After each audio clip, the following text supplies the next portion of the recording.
Пред 81 година во Софија почина големиот патриот, научник и визионер Крсте Петков Мисирков.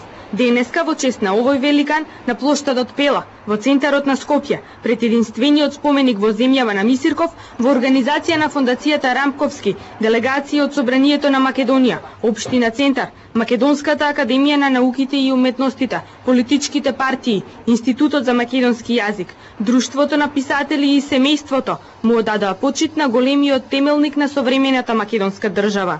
За неговиот лик и дело доста е пишувано, познато е во македонската јавност и во тоа име ние ко Собрание на Република Македонија на денешниот ден се поклонуваме. Една од најголемите, најмаркантните фигури на синови на македонскиот народ од почеток, крајот на 19-тиот и почетокот на 20-тиот век, кои што во многу нешто ја имат одолжено нашата држава и ВМРО во тоа име се поклонува пред него.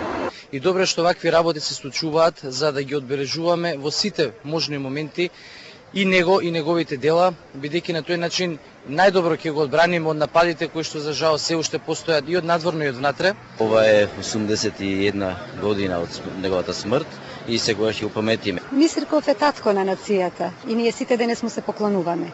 Јас сум воспитана во тој дух од мала и ме радува што во тој дух се воспитувани и еве гледам и другите генерации. Мисирков до крајот на животот се залагал и делувал за самостојна македонска држава.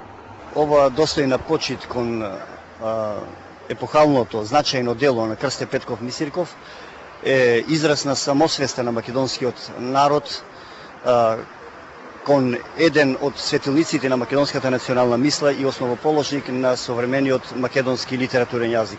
Тоа особено е важно за македонските писатели кои што преку јазикот на најавтентичен начин го изразуваат духовниот и национален идентитет на својот народ. Споменикот на Мисирков во центарот на Скопје е единствениот негов паметник во Република Македонија и беше подигнат во мај годинава како донација на Фондацијата Рамковски. По Мисирков, пак Мисирков, Фондацијата Рамковски и во иднина најголемиот дел од своите активности ќе ги посветува на натамошна афирмација на големото и над се македонско дело на Крсте Петков Мисирков. Мисирков тоа сигурно и непобитно го заслужува, а тоа го заслужуваат и граѓаните на Република Македонија. Мисирков се определува за еволутивен и културен развој и од денешна временска дистанца може да се согледа дека тој визионерски го предвидел на тоа мощниот тек на настаните во создавањето на македонската држава.